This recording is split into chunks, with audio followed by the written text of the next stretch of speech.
ready to do notes. We are going to start on a new little packet. So the first one is this one, 6.2, ooh, that's a bad cut, to 6.3.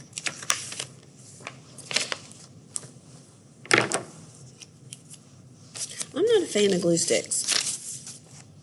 When I was doing my notebook check with y'all, of course I used to use tape.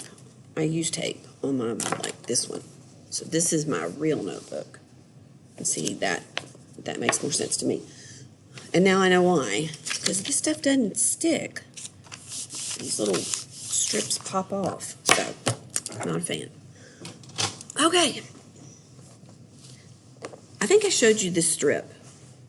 I'm sure I did. Before we did the whole video on prokaryotic and eukaryotic cells. So this is just going to be a summary. Super quick. In fact, if you wanted to, it would be a way to just see if you really know the differences from what you had done with your notes before. Like just a summary. So that's what we're going to do here. So we're just going to summarize. So I'm going to remind myself that it's summarized here, but there's detailed notes. And then I'll remind myself that it was earlier. Oops, notes. Okay. So it says for me to make a t-table. I will. So I'm going to make a t-table. And I'm going to compare and contrast. Well, t-tables are for contrasting, so I'm going to have to do something with the compare. So this is me telling how they're different. So like I said, lazy, eukaryote, prokaryote. So how are they different? Well, the Amoeba sisters said to remember pro rhymes with no, and so they have no nucleus,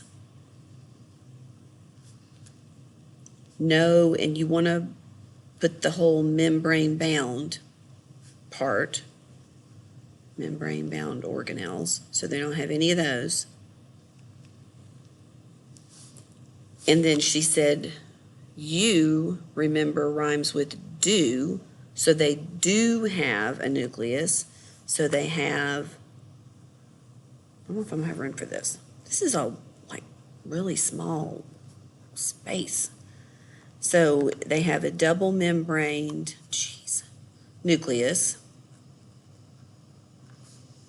and they have lots of compartments. So those are the membrane-bound organelles.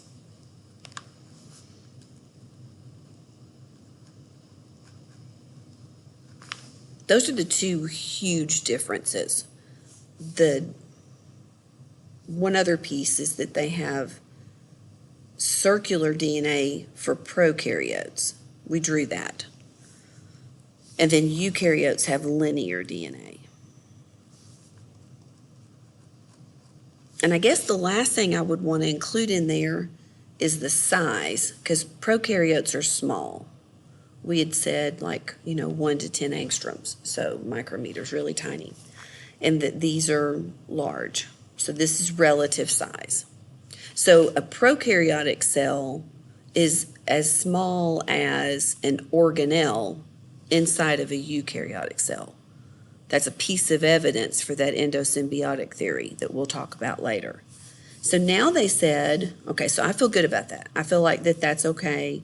The linear DNA I might just want to put gets compacted into chromosomes, but even that's not that big deal. So I think what I'll do is make a box for how they're similar so that I can compare. So they both have, let's use the word plasma membrane so we get used to seeing that. It's the same thing as the cell membrane, but let's just get used to seeing that can be used.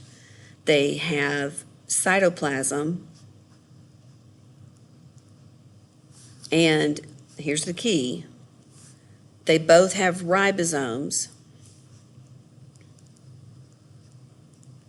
Now they're different sizes, but they both have ribosomes because ribosomes, let's remind ourselves, they're not membrane bound.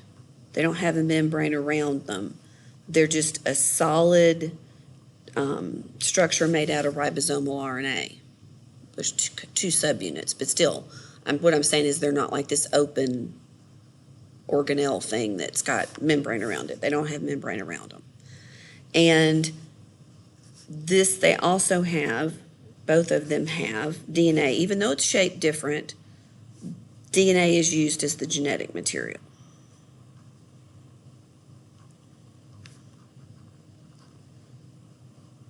Okay, so that's what they both have.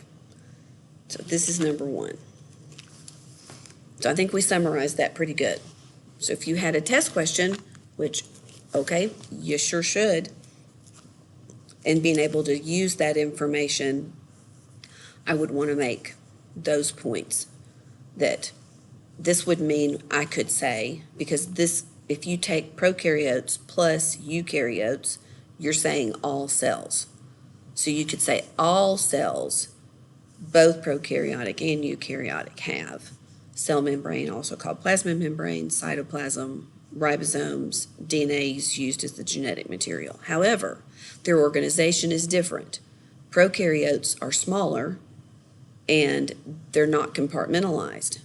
So they have no nucleus and no membrane-bound organelles. Their DNA is a different shape, it's just circular. We'll talk about how that lends itself to very fast replication. So these cells can replicate themselves super fast, which is why people worry about leaving food out. Because you know how people are thinking, well, it hadn't sat out that long. Well, bacteria can multiply, they can double in number every 20 minutes. So it does matter how long you leave your food out. Eukaryotes, I would say instead, are very organized. They're larger, so they have compartments. One of the compartments is a double membrane nucleus, which houses the linear DNA in the form of chromosomes. And then they have other membrane-bound organelles that have specific functions. So that's how I would sum that up. And then they ask, so, okay, let's talk specifically about this one cell type, eukaryotic cells. How does the cell membrane structure, and they aren't saying the cell membrane, they're saying the membranes inside the cell. So let's fix that where we understand. So this is talking about all of the membranes.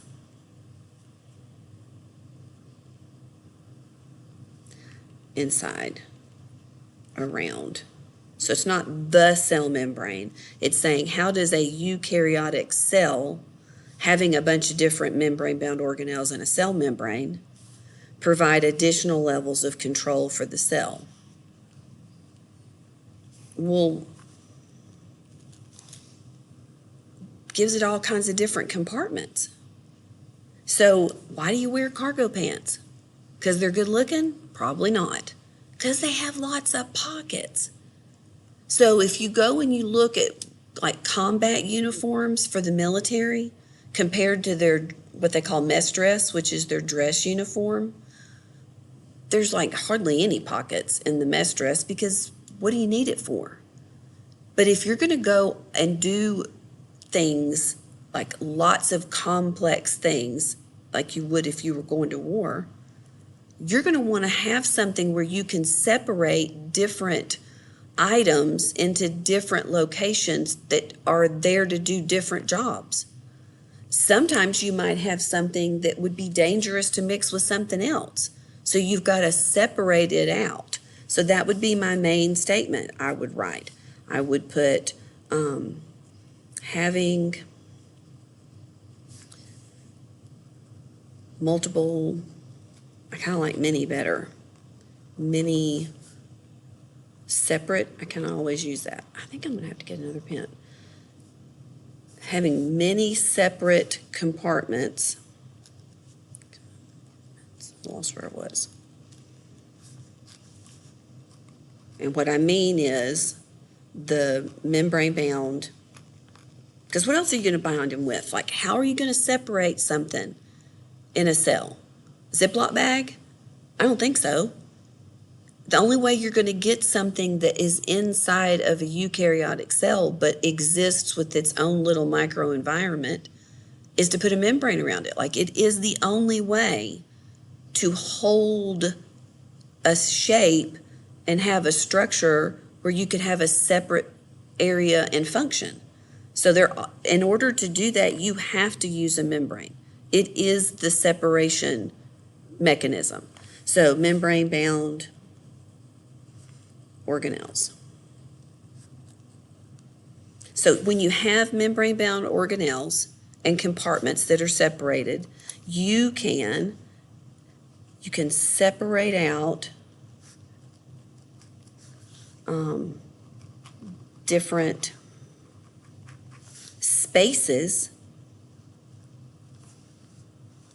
so you can have a different location, which means that you can separate out different functions. So you have a place where this function happens. That's much more efficient. So let's put what this gives us. This allows us to be efficient. So if you were going to war and I said, I didn't feel like making you cargo pants, but I made you this one huge pocket, you can dump everything in there. Well, that's not very efficient. You're going to reach in there and have to root around to find what you want. And what if one thing, like maybe you have a knife that doesn't have a sheath and it's dangerous, and so you're cutting yourself and cutting your pocket, and this is a terrible idea. Having different locations for different things and different functions is really efficient. So if you've ever done anything with somebody, I'm not saying this is me, pretty sure it is, but if I open up my bag when I go to a conference, I have 3 different type of zippered pouches. I have one for my medicine, because y'all know I get migraines, and that's separate. I don't want to go root for my medicine when I've got a migraine in the bottom of my bag. So I know what the shape and function of the bag is that has my medicine. Then I might have a separate bag for pens and pencils, and another one for special pens and pencils. And then I have a wallet for my money, and it's just much more efficient. I just reach in there and I go to the item that I need the function for, and it's in its own space. And one thing that this results from, what you get from this, is that you have the ability to have, and we'll just use this word, compatible processes occur in one cell. So if you're doing something that would interfere with something else, you don't have to run them one at a time. You can run them both because you've got a separate area to run them. It happens all the time in factories. You're going to have an area where you have flammable materials. Well, you're surely to goodness going to keep that separate from the area where there's flame, right? So we can have incompatible processes all occurring in one cell I'm trying really hard to deal with that. How did I do? Okay. At one time. The same time. All at once. Do it all. Because you've all got your own. So this right here is control, which sometimes is regulation. It's also efficient, but it's mostly about control. So that's what you get when you have a eukaryotic cell. You get the ability to work like a big, Eastman. You've driven by there and you see their coal gasification piece where that flame is going nonstop, which is super cool, by the way, because they have a redundant system. I had somebody go through and talk to me about that, and it's there's another one in France, but it's really unique. But they've got that process, And then they've got a whole nother area, though, with really flammable stuff. But they don't put them together. They have different places, different areas with different functions, and some of those functions are really not compatible. So we keep them separate, and everybody's safe. All right, so that's answering this question. How does it give you additional levels of control? Well, I can have different places to do different things, and some of those things don't work well together, but it's okay because I keep them separate. What role do ribosomes play in carrying out genetic instructions? What they're really asking you here, without asking you, is, do you know what the central dogma says? I've said this before. That's what they're really saying. They're asking you something very different. So they're not wanting you to just write the sentence, ribosomes are the site of protein synthesis. That does not answer the question. The question is, ribosomes make proteins. Yes, you said that. What is that? Like, what part is that in this genetic information piece?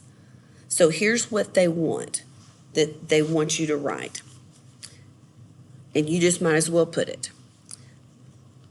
The central dogma. Do you even know what that means? What a dogma is? It's a belief system.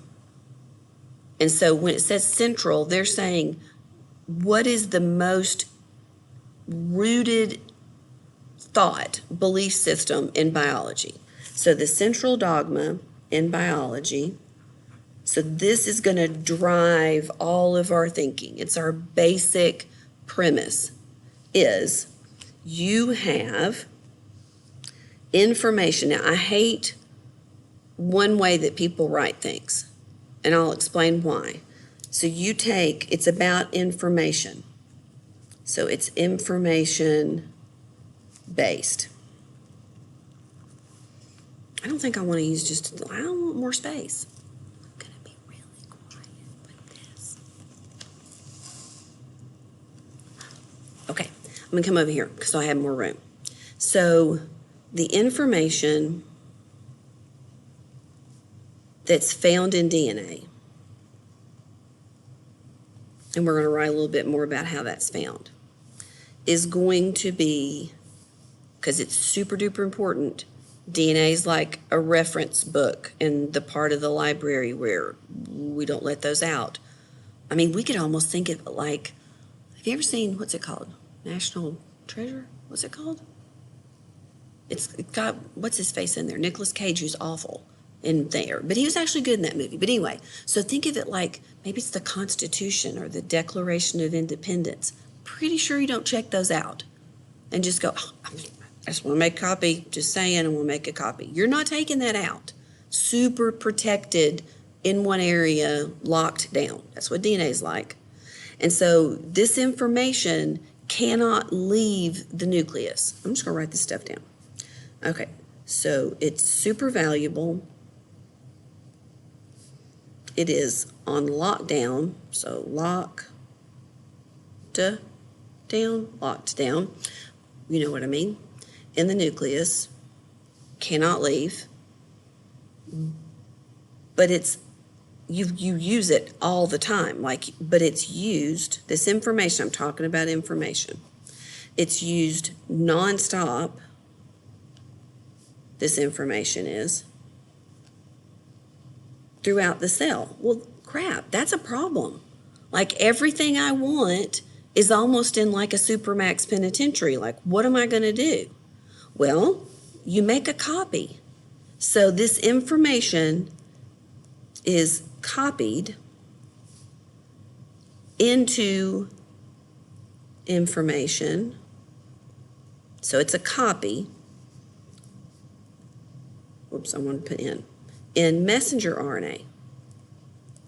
So now you take the information that was in DNA, which that is the information for the order of amino acids. Remember what that is. That's primary structure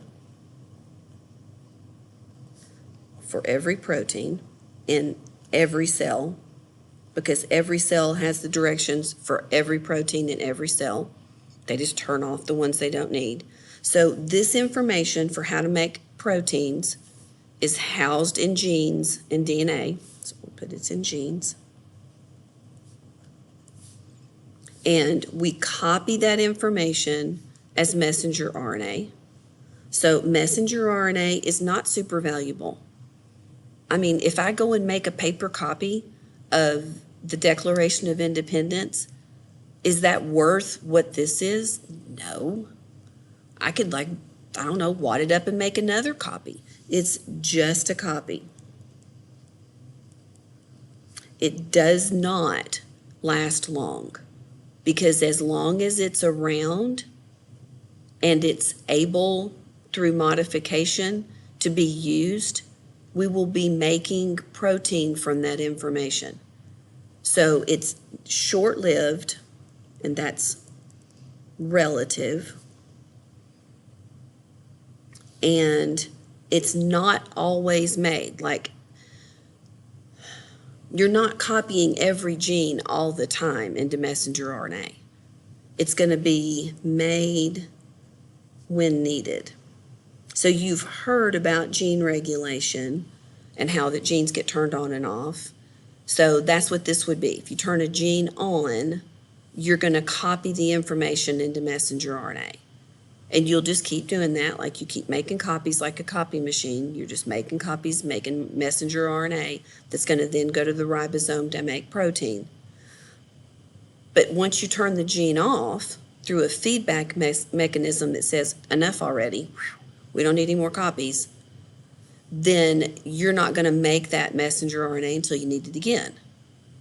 So it can be used more than once. So it can go to a ribosome, the information can be used to make a protein, and it can be reused. So therefore, it's reused. And then eventually, it's going to be broken down. So once it's short-lived and it's served its purpose, it's going to be ubiquitinated, but it's going to be broken down by nucleases. So it's going to be broken down to stop, I guess, how I want to put this. God, this is long. So you're going to break it down to stop the process of, I want to say translation, but I'm afraid that may not mean anything to you right now, of using it. So you can turn it off. There's ways to silence it, but in general, it just doesn't last that long. I am going to say one thing right here, and I'll probably put a note in here. This is becoming the new way that we do vaccines. And I cannot decide if I'm not intrigued and or terrified, because vaccines have previously been made from the actual organism that you are wanting resistance and antibodies against. So you take either what they call attenuated, weakened organisms or dead, heat killed, and you give it to the person, and the person develops antibodies to it, but you've taken all the oomph out of the disease-causing organism. It's not able to make you sick, but you still can have an immune response to it. That's not what this COVID vaccine is going to look like. The one first coming out is RNA-based. We'll talk about that when we're in class.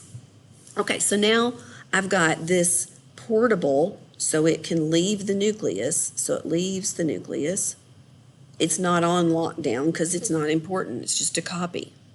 So I've taken the DNA, precious, ridiculously important, valuable information, and I made a copy of the gene. So gene is copied. and I've got that information now in messenger RNA. So this is this is the gene, so it's based on the sequence of nucleotides in the gene. And the messenger RNA is going to be complementary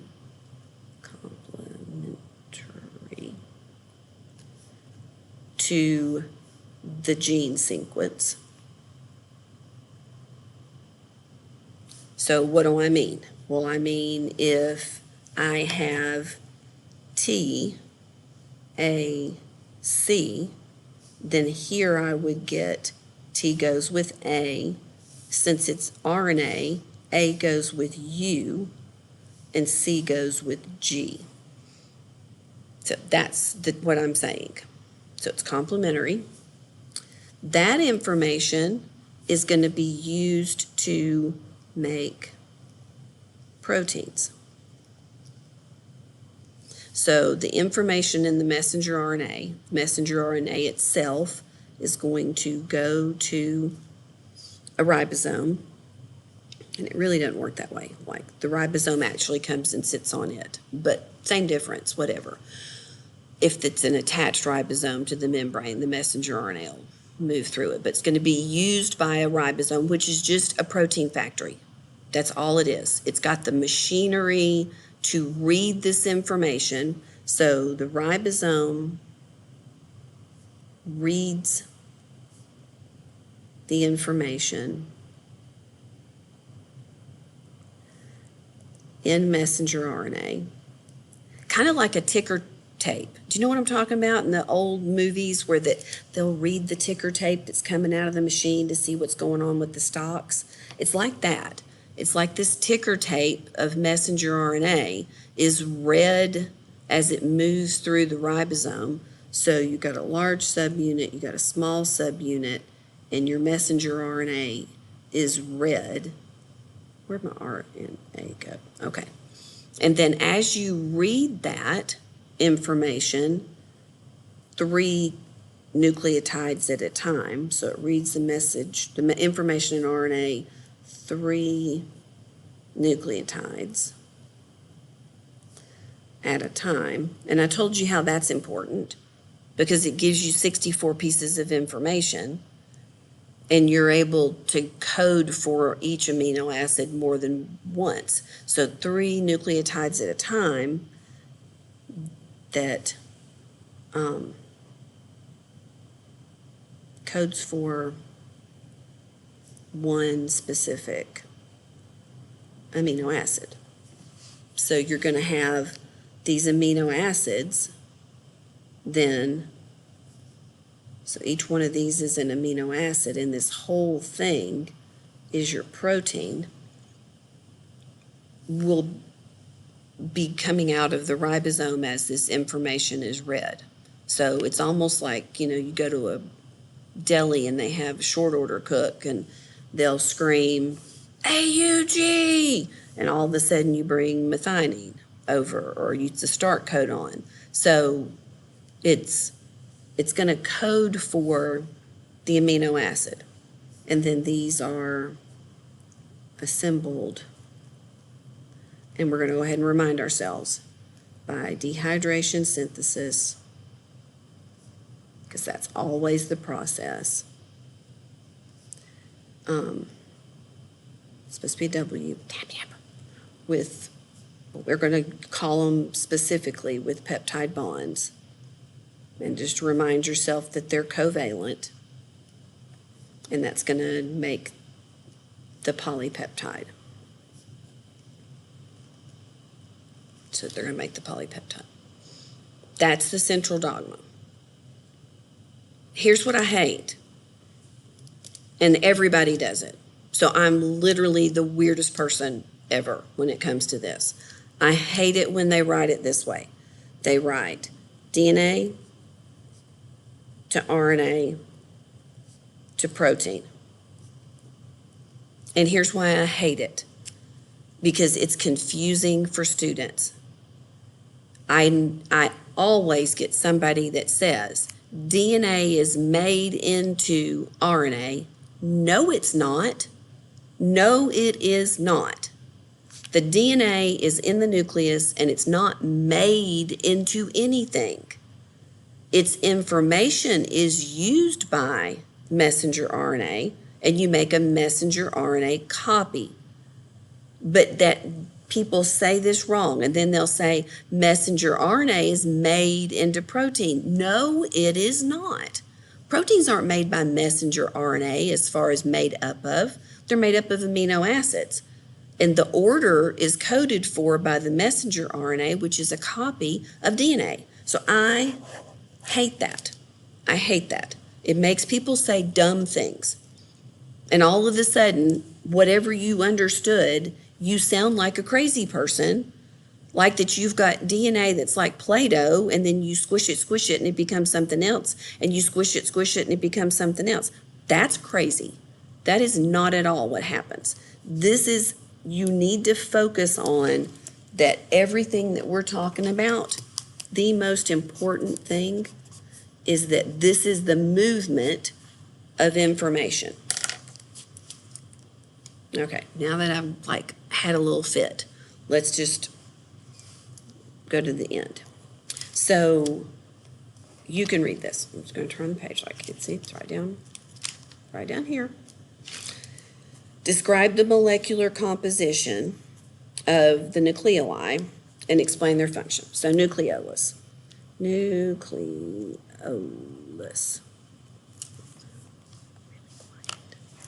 So you've drawn this before. God, getting into a fit made me have to cough. So you've drawn your cell, you've drawn your nucleus, you did your little thing, and you're like, pretty little cell, I can draw it. That's what this is this stained darker spot inside the nucleus.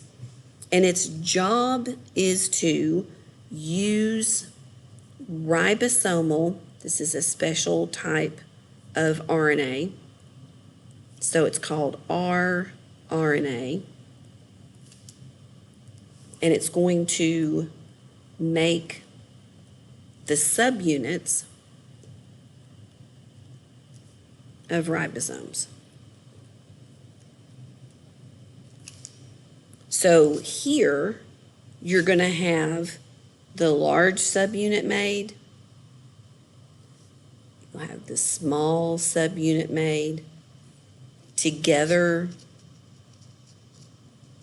this is a ribosome. And when it's together, you get protein synthesis.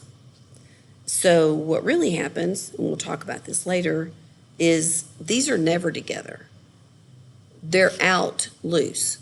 And when you have a messenger RNA strand that's moved out of the nucleus, it's now out into the cytoplasm, part of that messenger RNA recruits, which is kind of cool because it's almost like magic.